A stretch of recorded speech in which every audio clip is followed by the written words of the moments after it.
अस्सलाम वालेकुम। तो आज हम इमोशंस को डिस्कस करेंगे। इमोशंस क्या है? लैटिन वर्ड है, इसका क्या मीनिंग है? To move. इमोशंस हमें मूव करवाते हैं। इमोशंस डू इंडीड मूवर्स, ठीक है। अब टाइप्स ऑफ इमोशन दो तरह के होते हैं। एक तो होते हैं इनिएट इमोशंस, जिनको हम प्राइमरी इमोशन भी कहते हैं, और मिक्स या सेकेंडरी इमोशन। इनिएट इमोशंस क्या होते हैं? ये हमारे पास 7-8 इमोशंस होते हैं। Fear, surprise, sadness, disgust, anger, anticipation, Joy and acceptance. ये 8 आपने याद कर लेना है, ये इंपॉर्टेंट है, आ भी जाते होते हैं। देन सेकेंडरी मिक्स इमोशंस क्या हैं कि प्राइमरी इमोशन के कम्बिनेशंस जो हैं वो मिलके सेकेंडरी या मिक्स इमोशन बनाते हैं। जैसे कि लव जो है is a combination of joy and acceptance. Similarly jealousy जो है वो मिक्सचर है लव, एंगर एंड फियर का। इमोशनल इंटेलिजेंस आ जाती है। इमोशनल इंटेलिजेंस क्या है? The ability of an individual to recognise their own and others emotion, reason through them and use them to their advantage is referred to as emotional intelligence. कि एक ability है individual की, वो अपने emotions को recognise करें, उनको जाने और उनको अपने जो है वो फ़ायदे के लिए यूज़ करें। इसको हम इमोशनल इंटेलिजेंस बोलते हैं और इसको EQ से रिप्रेजेंट करते हैं। ओके, हमारे पास है Maslow's hierarchy of needs in hospital. इसके लिए सबसे पहले हम इसका ये जो ट्रायंगल इसको देख लेते हैं। मैस्लो हायरार्की ऑफ नीड्स में सबसे पहले क्या है? Basic physiological need. Basic physiological need में क्या होता है? फूड, वाटर, शेल्टर, ये 3 चीज़ें जो हैं बेसिक फिजियोलॉजिकल नीड्स में आती हैं। देन सेफ्टी, ट्रेनिंग, सिक्योरिटी, कि उसकी सेफ्टी क्या है। देन या लव एंड बिलोंगिंग, कि उसको उस पर्सन को फैमिली चाहिए, उसको लव चाहिए, बिलोंगिंग्स चाहिए, ठीक है। देन उसके लिए ग्रुप होना चाहिए कंपेनियनशिप के लिए। देन क्या है? स्टीम एंड रिकॉग्निशन, उसकी कोई जो है सेल्फ रिस्पेक्ट, उसके लिए रिस्पेक्ट ऑफ अदर्स भी होनी चाहिए, रिस्पेक्ट फ्रॉम अदर्स भी होनी चाहिए। देन क्या है? सेल्फ एक्चुअलाइजिंग, यानी उसका अपनी फुलफिलमेंट ऑफ हिज या हर ओन जो यूनिक पोटेंशियल है वो होना चाहिए। इसको हम देख लेना कि Maslow hierarchy needs in hospital में कैसे जो है ये फुलफ़िल होती हैं। तो सबसे पहले क्या था? Basic needs. जो बेसिक नीड्स हैं फूड, बिलोंगिंग, जो शेल्टर, वो तो हॉस्पिटल प्रोवाइड कर ही रहा होता है। देन सेफ्टी, ट्रेनिंग, सिक्योरिटी जो है वो हॉस्पिटल एडमिनिस्ट्रेशन जो है वो सेकंड नीड जो है वो प्रोवाइड करती है, ठीक है। और जो लव एंड बिलोंगिंग है वो नर्सिंग स्टाफ जो है वो उनको प्रोवाइड कर रहा होता है। देन आ जाता है हमारे पास सेल्फ इस्टीम एंड रिकॉग्निशन। तो ये कैसे हॉस्पिटल्स में जो है वो बिल्ड हो सकती है? By establishing healthy doctor patient relationship, ठीक है। डॉक्टर को चाहिए कि वो ट्रीटमेंट से पहले जो है वो पेशेंट की कंसेंट ले। इसके अलावा उसके बेड नेम से बुलाने के बजाय उसको साहिब या साहिबा से बुलाने से उसकी जो है वो इस्टीम ज़्यादा हो जाती है। इससे ना सिर्फ जो है वो बल्कि अपने जो है एडहेरेंस भी शो करते हैं ट्रीटमेंट में, जो कि उनकी रिकवरी में फ्रॉम इलनेस बहुत ज़्यादा जो है वो हेल्पफुल होती है। देन सेल्फ एक्चुअलाइजेशन क्या चीज़ आ जाती है? उसमें टर्शरी केयर आ जाती है। टर्शरी केयर और रिहैबिलिटेशन जो हॉस्पिटल प्रोवाइड करता है वो उनके जो है फुलफिलमेंट ऑफ यूनिक पोटेंशियल जो है उसमें बहुत इंपॉर्टेंट रोल प्ले करती है। देन इंटेलिजेंस है हमारे पास। इंटेलिजेंस क्या है? It can be describe as the global capacity of an individual to act purposefully, के वो कैसे एक्ट करता है, think rationally and deal effectively with environment, वो एनवायरनमेंट से कैसे डील करता है। इसमें इमोशंस का नहीं है इतना रिलेशन, ठीक है। मतलब कोई चीज़ को कितनी अच्छे से याद करता है, कैसे वो उस चीज़ को लेके चलता है और कैसे वो इन्वायरमेंट से डील करता है, ये इंटेलिजेंस है। IQ क्या है? Mental age divided by chronological age multiply by 100। Then extremes of intelligence में क्या आता है कि इंटेलिजेंस का जो लेवल होता है वो 90 to 110 जो है ये इसकी रेंज होती है। स्कोर जो बिलो 70 और अबव 130 जो होते हैं वो बहुत रेयर होते हैं, 5% पॉपुलेशन में होते हैं। और जो इंडिविजुअल्स जिनके स्कोर बिलो 70 होता है वो डायग्नोस होते हैं हैंडीकैप्ड होते हैं, ठीक है। उनकी जो इंटेलिजेंस नहीं होती और वो डेफिशिएंट होते हैं बिहेवियर में, जैसे कि सेल्फ केयर, सोशल स्किल और कम्युनिकेशन, ये इनके जो हैं वो अच्छे नहीं होते। सिमिलरली 140 से जिनका अबव इमोशनल IQ जो ज़्यादा होता है वो may be identified as gifted, वो गॉड गिफ्टेड ही होते हैं। देन सेवेंथ सिंड्रोम आ जाता है। सेवेंथ सिंड्रोम क्या है? ये जो हमने कहा था कि जिनकी IQ जो है बिलो 70 होता है, जो हैंडीकैप्ड होते हैं, वो ओवरऑल तो इंटेलिजेंस में जो है उनकी एबिलिटी जो है वो लो होती है, लेकिन वो किसी एक स्पेसिफिक में एरिया में जो है वो जो बहुत ज़्यादा वो अपनी जो है वो एबिलिटी शो करते हैं, जैसे कि आर्ट में, मेमोरी में या म्यूज़िक में। इसको हम सेवेंथ सिंड्रोम बोलते हैं। देन EQ आ जाता है। अगेन इमोशनल इंटेलिजेंस क्या है? Capacity to identify, understand and control the expression of emotions. इसमें जो है वो आइडेंटिफाई इमोशंस इंडिविजुअल जो है आइडेंटिफाई करता है उनको। देन इमोशन को फैसिलिटेट करता है उनको अपनी थिंकिंग से, देन अंडरस्टैंड करता है इमोशनल मीनिंग्स को, और देन उन इमोशंस को मैनेज भी करता है। तो इसको हम EQ से डिनोट करते हैं। Then components of emotional intelligence है, ये इंपॉर्टेंट UQ है, ये आपने खुद पढ़ लेना है एक दफ़ा। और देन हमारे पास IQ और EQ का डिफरेंस इंपॉर्टेंट है, ये देख लें। IQ क्या है कि measures cognitive intelligence, that is ability to problem solve, कि प्रॉब्लम को कैसे सॉल्व करना है, लॉजिक, ठीक है। देन EQ क्या है कि ये मेजर करता है इमोशनल इंटेलिजेंस को, ये कॉग्निटिव इंटेलिजेंस को करता है, ये इमोशनल इंटेलिजेंस को ये इमोशंस को कैसे मैनेज करना है, और इसने क्या करना है, इसने प्रॉब्लम को कैसे सॉल्व करना है, ये डिटरमाइन करता है। देन ये क्या है, ये परमानेंट होता है, IQ परमानेंट होता है, लेकिन EQ जो है वो फ्लेक्सिबल होता है, ये लर्न होता है, हम इसको सीख सकते हैं अपनी इन्वायरमेंट से, ये एट बर्थ ही प्रेजेंट होता है। ये IQ जो है ये न्यू कॉर्टेक्स में, इस न्यू कॉर्टेक्स को कंट्रोल करता है, ओलंबिक सिस्टम जो है वो EQ को करता है। देन इसको हम बुक स्मार्ट भी बोलते हैं, इसको स्ट्रीट स्मार्ट बोलते हैं। देन ये कॉन्फ्रेंट्स थ्रेट्स हेड ऑन, ये मैनेज करता है, resolve conflict. Then effective during calm periods में IQ जो है इफेक्टिव होता है, and effective during times of stress में ये EQ होता है। अच्छा, नेक्स्ट टॉपिक हमारा है पर्सनैलिटी डेवलपमेंट। पर्सनैलिटी डेवलपमेंट ये भी एक लैटिन वर्ड पर्सोना से जो है, इसका मीनिंग क्या है, विच मीन्स मास्क। ये इंपॉर्टेंट पॉइंट है, जैसे हमने कहा था इमोशंस का क्या मतलब है, टू मूव, इसी तरह पर्सनैलिटी पर्सोना से है, जिसका मतलब है मास्क, ठीक है। इसके लिए डिफरेंट थेरीज़ हैं, Piaget theory of cognitive development और Freud psychoanalytic theory of personality development. इन दोनों थ्योरी में से एक क्वेश्चन जो है वो मस्ट आ जाता होता है।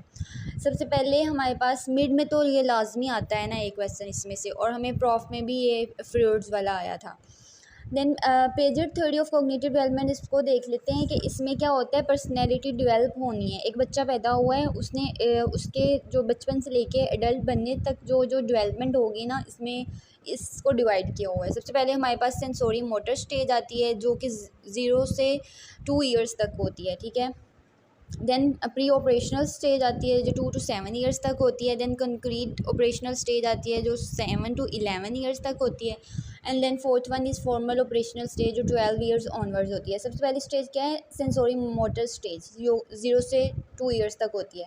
अच्छा, इन सब में ना कुछ इंपॉर्टेंट पॉइंट्स हैं, आप उन पॉइंट्स को याद रखें, और इन्हीं को अगर आप जो है माइंड में रख के लेके चलें ना, तो ये बहुत ईजी हो जाएगा। सेंसोरी मोटर स्टेज में क्या होगा कि जो चाइल्ड है उसकी डेवलपमेंट जो होती है वो नॉन वर्बल होती है, नॉन वर्बल डेवलपमेंट, वो इसमें बोलता नहीं है, लेकिन इसमें क्या जो वो सीखता है, इसमें वो कोऑर्डिनेट पर्पसफुल मूवमेंट सीखता है, जैसे नेक होल्डिंग, क्रॉलिंग और वॉकिंग, ठीक है। इसके अलावा क्या, at the age of 18 months the concept of object permanence जो है वो उसमें इमर्ज होना स्टार्ट हो जाता है। अब क्या होता है कि जो बिफोर 18 मंथ्स क्या होता है कि जो चाइल्ड हैं वो जो है वो ये सोच रहे होते हैं कि अगर कोई चीज़ गुम गई है तो मतलब वो अब वापस नहीं आएगी। वो क्या करते हैं, जैसे कि अगर कोई बच्चा बॉल के साथ खेल रहा है और बॉल अगर सोफ़ा के नीचे चली गई है, तो उनको ढूंढने की कोशिश नहीं करते, वो कहते हैं कि अब वो चली गई है तो अब वो नहीं वापस आएगी। लेकिन after the age of 18 months उनके अंदर ये कंसेप्ट ऑफ ऑब्जेक्ट परमानेंस जो है वो बिल्ड होना शुरू हो जाता है, कि नई चीज़ें जो हैं वो दोबारा मतलब वापस आ जाती हैं, ऑब्जेक्ट परमानेंस, ठीक है। तो इसमें 3 चीज़ें हमने देख ली, एक नॉन वर्बल डेवलपमेंट होती है, एक कोऑर्डिनेट पर्पसफुल मूवमेंट्स होती हैं, और एक कॉन्सेप्ट ऑफ ऑब्जेक्ट परमानेंस जो है वो उनमें डेवलप हो जाती है। देन प्री ऑपरेशनल स्टेज आ जाती है, जो कि 2 to 7 ईयर्स तक होती है। इसमें क्या होता है, इसमें चाइल्ड जो है वो सिम्बॉलिकली जो है वो थिंक स्टार्ट कर देता है, एंड वो लैंग्वेज का यूज़ करता है, ठीक है। और इसके अलावा इसमें वो ईगोसेंट्रिक हो जाता है, वो कहता है सिर्फ मैं हूँ, मुझे सुना जाए, मेरी बात मानी जाए और मुझे सब इंपॉर्टेंस दें।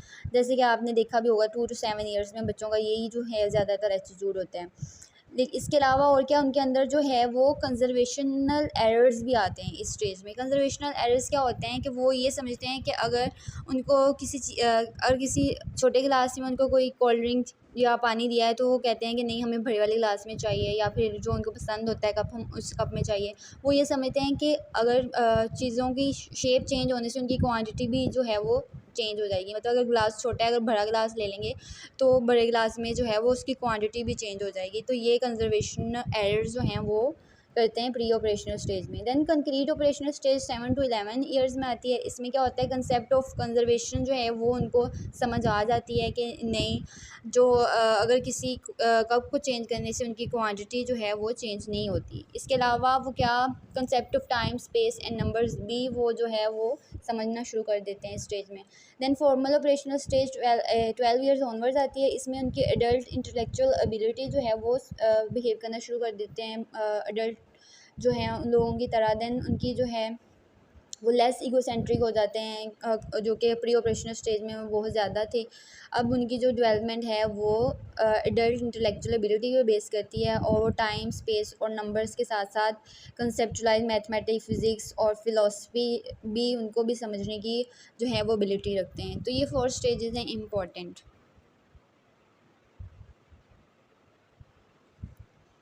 अच्छा, Freud's psychoanalytic theory of personality development, इसमें भी स्टेजेस आती हैं। इसमें सबसे पहले हमारे पास ओरल स्टेज आती है। ओरल स्टेज में क्या होता है कि बच्चों का जो बिहेवियर है वो क्या होता है, प्लेजर सीकिंग बिहेवियर जो होता है, वो कोई भी चीज़ मुंह में रख लेते हैं, ठीक है। उनको खुशी मिलती है मुंह में, जो कोई भी चीज़ पकड़ी और उसको मुंह में रख लिया। अच्छा, इन सब स्टेजेस में अगर पर्सनैलिटी डेवलपमेंट अरेस्ट हो जाए तो फिर उसकी ग्रोथ वहीं पे जो है वो स्टॉप हो जाती है, और उनमें जो है वो कुछ करेक्टरिस्टिक्स जो हैं वो डेवलप हो जाते हैं। ये MCQs के लिहाज से इंपॉर्टेंट है कि आपको सिम्टम्स दी होंगी कि बच्चा आया है, उसको ये सिम्टम्स है, तो उसकी किस स्टेज पे जो है वो ग्रोथ अरेस्ट हुई है। तो ओरल स्टेज में प्लेजर सीकिंग बिहेवियर वो जो है वो बेबीज़ के माउथ में होता है, ठीक है। वो क्या करते हैं, वो placing objects in their mouth, ठीक है। और अगर उनकी जो है ग्रोथ जो है वो ओरल स्टेज पे अरेस्ट हो जाए तो देन उनमें क्या होता है, उनमें जो है मैनिफेस्टेशन क्या आती हैं बिहेवियर में, वो बड़े वो ना च्यूइंग ऑन पेंसिल्स करते हैं, देन स्मोकिंग करते हैं, ओवर ईटिंग करते हैं। इसके अलावा एक्सेसिव डिपेंडेंसी, वो दूसरों पर वो डिपेंड करते हैं, ऑप्टिमिज्म, अनगुलेबिलिटी आती है। देन एनल स्टेज आती है। एनल स्टेज जो है वो 18 मंथ्स to 3 ईयर्स तक होती है हमारे पास। इसमें क्या होता है, जो बच्चों की इसमें टॉयलेट ट्रेनिंग होती है, वो गेन कर लेते हैं मस्कुलर कंट्रोल, और उनको एक्सपेलियन ऑफ फीसिस का पता चल जाता है, और देन वो जो है एक्सपेल करते हैं फीसिस को वॉशरूम में जाके, ठीक है। लेकिन अगर उनकी जो है यहाँ पे ग्रोथ रेस्ट हो जाए एनल स्टेज पे, देन क्या होता है कि वो ओवरली रिजिड हो जाते हैं, ऑब्सेशन हो जाती है उनके अंदर डेवलप, और देन उनके अंदर जो है वो इजीली डिस्ट्रेस और एंशियस हो जाते हैं जब उनके जो हैं वो रूटीन डिस्टर्ब होती है। तो ये इंपॉर्टेंट है MCQ के लिहाज से कि ये वाली सिम्टम्स ओवरली डिजिट ऑब्सेशनल, तो किस स्टेज पे उसकी ग्रोथ जो है वो अरेस्ट हुई है। देन फेलिक स्टेज आती है। फेलिक स्टेज 4 to 5 ईयर्स में होती है। इसमें क्या होता है कि इसमें भी जो चाइल्ड है वो उनका प्लेयर सीकिंग बिहेवियर क्या होता है, फंडलिंग देयर ओन जेनिटल्स, ठीक है। वो जो है अपने उनको जेनिटल्स का पता चल जाता है, और उनको वो डिफ्रेंशिएट करना शुरू हो जाते हैं बिटवीन मेल्स एंड फीमेल्स। इसके अलावा इसमें 2 इंपॉर्टेंट टर्म्स हैं, ओपीडियस कम्प्लेक्स एंड इलेक्ट्रा कम्प्लेक्स। क्या होता है कि हमने यूजुअली देखा है कि जो लड़कों की अफेक्शन होती है वो अपने मदर के साथ होती है, और बेटियों की जो है वो अपने बाप के साथ होती है। तो ओपीडियस कम्प्लेक्स क्या है कि जो बॉयज़ हैं वो अपनी मदर की तरफ उनकी ज़्यादा जो फीलिंग्स हैं वो डेवलप हो जाती हैं, और इलेक्ट्रा कम्प्लेक्स में जो बेटियां हैं उनकी अपने बाप के साथ ज़्यादा जो है वो अफेक्शन और फीलिंग्स डेवलप हो जाती हैं। Then latency and genital stage है। स्टेज 6, जब 6 साल का बच्चा होता है तो उसमें क्या होता है, उनके हमने पढ़ा कि जेनिटल्स को डिफ्रेंशिएट करना उनको आ जाता है, तो उनके सेक्सुअल इंटरेस्ट जो हैं वो सप्रेस हो जाते हैं, ठीक है। इसमें जब इससे से लेके एडोलिसेंस तक उनके जो हैं वो सेक्सुअल इंटरेस्ट सप्रेस रहते हैं, ठीक है। और देन एट पुबर्टी अगेन जो है वो उनके सेक्सुअल प्लेयर जो है वो ड्राइव होता है, और वो जो है उनकी अफेक्शन जो है heterosexual relationship then again genital state में जो है वो डेवलप हो जाती है, ठीक है। ये जो है हमारे पास इंपॉर्टेंट स्टेजेस हैं इसकी। Then Erikson stages of psychosocial development आ जाती है। इसमें जो इन्फेंसी की स्टेज है, इसमें आपने ये जो बोल्ड वर्ड्स हैं ना, इनको याद रख लेना है, ठीक है। कि स्टेज में ये वाली सारी चीज़ें जो हैं बोल्ड वर्ड्स में उन्होंने आगे इसी को एक्सप्लेन किया हुआ है। ये इन्फेंसी की स्टेज बर्थ टू 1 ईयर्स ये इसमें होती है। इसमें क्या होता है, ट्रस्ट विद मिसट्रस्ट। जो इन्फेंट है वो दूसरों पे ट्रस्ट करता है या फिर मिसट्रस्ट करता है, उन लोगों पे इंटरेस्ट करता है जिनसे उसको अपनी बेसिक नीड्स जैसे कि फूड, स्लीप, कंफर्ट या फीलिंग ऑफ अटैचमेंट आ रही होती है, वो उनके साथ उनके ऊपर ट्रस्ट करता है, ठीक है। और बाकियों पर भी मिसट्रस्ट करता है। अर्ली चाइल्डहुड की स्टेज आ जाती है जिसमें वो 1 to 3 ईयर्स तक होती है। इसमें autonomy versus shame and doubt आ जाती है। इसमें क्या होता है कि वो चाहता है कि वो इंडिपेंडेंट हो, बच्चे चाह रहे होते हैं कि वो उनके पेरेंट्स उनको मना ना करें, वो उनके दिल में जो आए वो करें और कोई उन्हें रोकने टोकने वाला ना हो, ठीक है। अगर उनके पेरेंट्स उनको इनकरेज करेंगे दैन उनकी पर्सनैलिटी डेवलपमेंट होती है। लेकिन अगर पेरेंट्स जो हैं वो रिस्ट्रिक्टिव होंगे, ठीक है, और एंशियस होंगे तो क्या होगा, वो वो अपने आप को सेल्फ डाउट और लेस कॉन्फिडेंट हो जाएगा। दैन लेट चाइल्डहुड में क्या आ जाता है, from the age of 3 to 6 years तक होती है। इसमें इनिशिएटिव वर्सेस गिल्ट, इसमें क्या होता है कि चिल्ड्रन जो है वो फर्दर एक्सप्लोर करते हैं अपने इन्वायरमेंट को और न्यू एक्सपीरियंसेस को गेन करते हैं। दैन स्कूल एज आ जाती है 6 to 12 ईयर में। इसमें इंडस्ट्री बेसिस इन्फीरियॉरिटी आती है। इसमें क्या होता है कि चिल्ड्रन जो है वो learn to read write and specific skills सीखते हैं। इसके अलावा उनके अंदर एक स्किल्स डेवलप हो जाती हैं और वो एक सेंस डेवलप कर लेते हैं एकम्प्लिशमेंट की, मतलब वो ये काम करेंगे तो उनको एकम्प्लिश किया जाएगा। दैन एडोलेसेंस की स्टेज आ जाती है 12 to 18 ईयर्स में, जिसमें आइडेंटिटी वर्सेस रोल कन्फ्यूजन, जिसमें एक वो अपनी सोचते हैं कि मैं ये इन ईयर्स में मैं ये करूँगा, ठीक है, अपनी आइडेंटिटी बनाते हैं कि मुझे क्या बनना है आगे, ठीक है। When evaluate her identity and decide the role he will occupy as an adult. और then occurring in young adulthood 18 to 40 year में क्या होता है, इंटीमेसी वर्सेस आइसोलेशन। वो एक दूसरे से बहुत ज़्यादा उनकी इंटीमेसी डेवलप हो जाती है, वो एक दूसरे से रिलेशनशिप्स जो हैं वो एक्सप्लोर करते हैं। इसके अलावा कमिटमेंट्स होती हैं उनके अंदर और एक हेल्दी रिलेशनशिप लाइफ जो है वो 18 से 40 ईयर्स तक डेवलप हो जाती है उनकी। देन मिड एडल्टहुड क्या होती है 40 to 85 ईयर, जिसमें आती है जनरेटिविटी वर्सेस स्टैग्नेशन। वो इस सोसाइटी में इस्टेब्लिश हो जाते हैं, अपने कैरियर में भी इस्टेब्लिश हो जाते हैं और अपने बच्चों को जो है वो एजुकेशन देते हैं। और इसके अलावा जो लेट लास्ट फाइनल स्टेज होती है इंटेग्रिटी वर्सेस डिस्पेयर, इसमें क्या होता है कि उनकी जो है ओल्ड एज हो जाती है 65 ईयर्स टू डेथ। उसमें क्या करते हैं कि उनकी प्रोडक्टिविटी जो है वो डिटेरियोरेट कर जाती है और वो सिर्फ अपनी पास्ट में जो उन्होंने एकम्प्लिशमेंट ली होती हैं वो उनके बारे में सोचते हैं और अपने बच्चों को बताते हैं, ठीक है।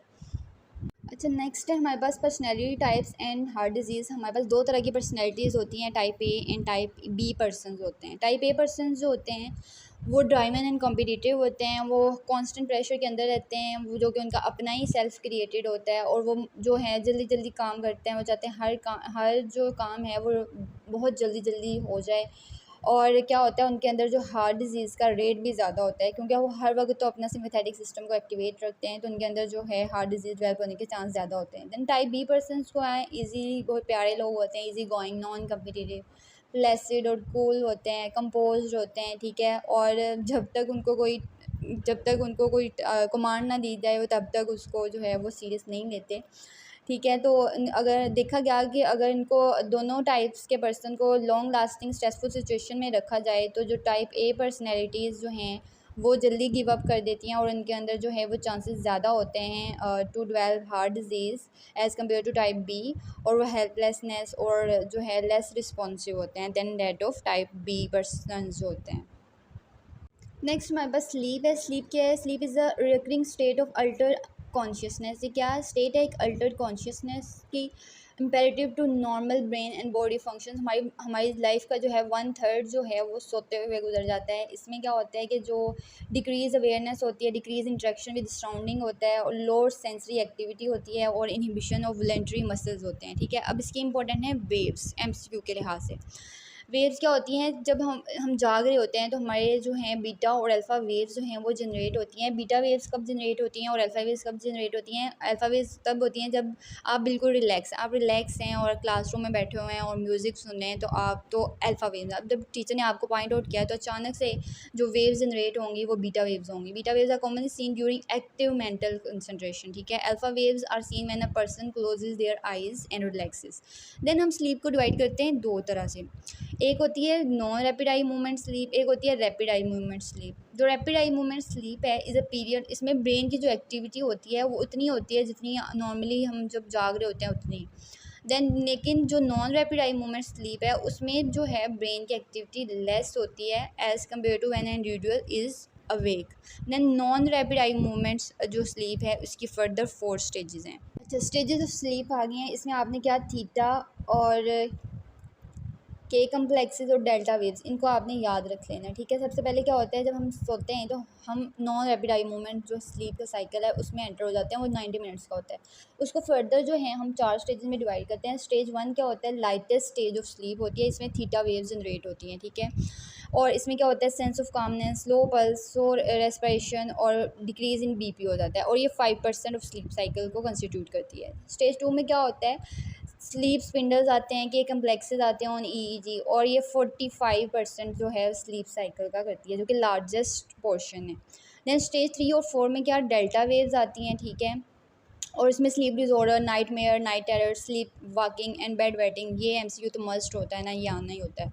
ये इस स्टेज में 3 और 4 में होते हैं, तो इनको आपने मिक्स नहीं करना। अल्फ़ा और जो हमने पीछे पढ़ी बीटा वेव्स, और ये जो हैं थीटा के कम्प्लेक्सेस और डेल्टा वेव्स, ये इनको मिक्स नहीं करना है, इनको आपने अच्छे से याद रखना है। देन 90 मिनट्स के बाद जो है रैपिड आई मूवमेंट स्लीप जो है वो स्टार्ट हो जाती है, और इसमें क्या सा टूथ ईईजी जो है वो आती है, अल्फ़ा, इसमें बीटा अल्फ़ा थीटा वे पैटर्न आते हैं, और ड्रीमिंग जो है वो इस स्टेज में होती है, ठीक है, जिसमें पल्स भी ज़्यादा हो जाती है, रेस्पिरेशन, बीपी भी ज़्यादा हो जाता है, और ये 10 to 40 मिनट्स तक कंस्टिट्यूट करती है ये स्टेज जो है स्लीप की। देन स्लीप डिसऑर्डर है, ये वेरी इंपॉर्टेंट है एज एन एससीक्यू भी, और इसमें से एमसीक्यू भी काफ़ी बनते हैं, तो इसको आपने टेबल से करना है। अच्छा, स्लीप डिसऑर्डर्स में क्या है, डिसोम्नियाज आ जाते हैं और पैरासोम्नियाज आ जाते हैं। डिसोम्निया में क्या है, प्राइमरी इंसोम्निया, इसमें क्या है, डिफ़िकल्टी फॉलिंग अस्लीप, पर्सन को नींद ही नहीं आ रही, ठीक है। और sleeping but feeling as if one has not rested during sleep, अगर वो सो भी जाता है तो उसको यही लगता है कि उससे उसकी नींद जो है वो पूरी नहीं हुई।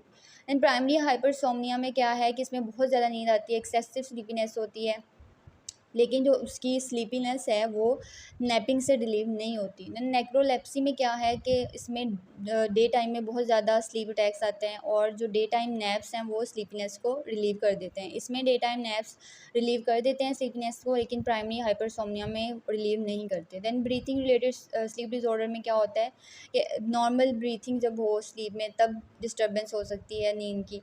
Then circadian rhythm sleep disorder में क्या होता है कि डिस्टर्बेंस ऑफ स्लीप हो सकती है due to mismatch between a person's intrinsic circadian rhythm and external sleep wake demands.